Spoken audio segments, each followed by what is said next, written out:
Today, let's talk about the persistence blueprint. We're going to break down a really powerful way to deal with one of the most frustrating habits out there, that feeling of quitting right before things are about to get good. But first, let me ask you something. Have you ever been grinding away at a project, a new skill, maybe a fitness goal, and you just give up? And then, a little while later, you can't help but wonder, man, was I that close to making it work? Yeah, that feeling. That's exactly what we're digging into. This idea really nails it. It's a habit that convinces you to quit before results appear. It's that tricky little voice in your head that insists what you're doing isn't working, often right when all your effort is just about to pay off. So how in the world do we fight something like that? Well, the first step is always to take this invisible enemy and give it a name. Make it real. Let's get right to the heart of what this is. The habit of quitting. The specific term for this little monster is premature resignation.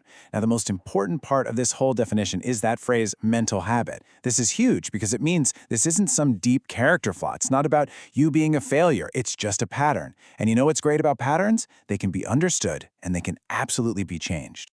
Okay, so that brings up a big question.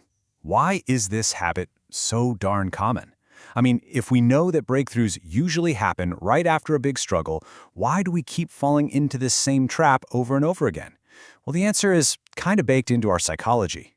And look, it's super important to understand that not all quitting is bad. Not at all. On one hand, you've got strategic quitting. This is the smart move. It's when you look at the facts, at the data, and you realize, you know what? This path just isn't working, and you pivot. That's a strength. But on the other hand, you have premature resignation. And that's not strategic. It's just an emotional, knee-jerk reaction to hitting a temporary wall. It's quitting because you're frustrated, not because of the facts. One is a savvy choice, the other is a total trap. And the cost of falling into that trap, it's bigger than you think.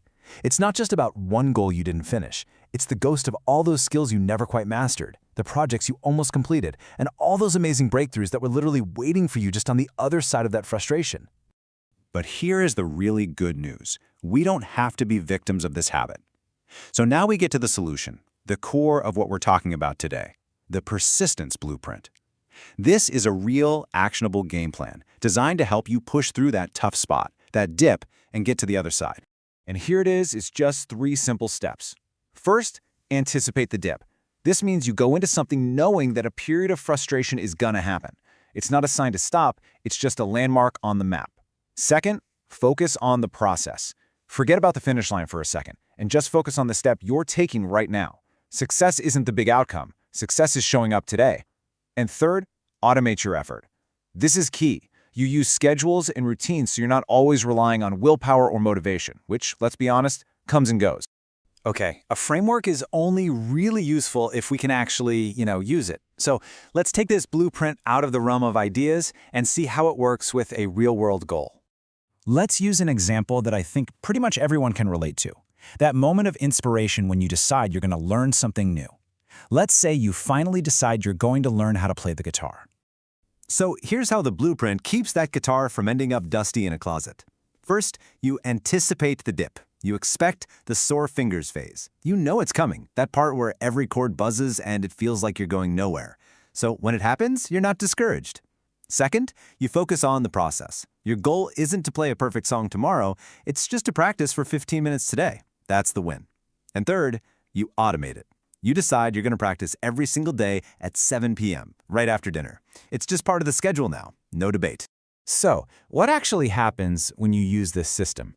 When you push past that point where you would have normally just thrown in the towel? What's waiting on the other side of that dip? Well, this is where all that quiet, steady work suddenly starts to pay off in a big way. And this brings us to what I think is the most important idea of all. We tend to think that persistence is all about having more willpower than the next person, about gritting your teeth and just pushing through. But honestly, that's just a recipe for burnout. The real game changer is realizing that persistence isn't about having more willpower, it's about having a better strategy. And that's really it. You've got the blueprint now. You know how to spot the trap of premature resignation before you fall into it, and you've got a 3-step plan to get around it. So I'll just leave you with this one thought. Now that you have this strategy, what's that one goal you're finally going to see all the way through to the end?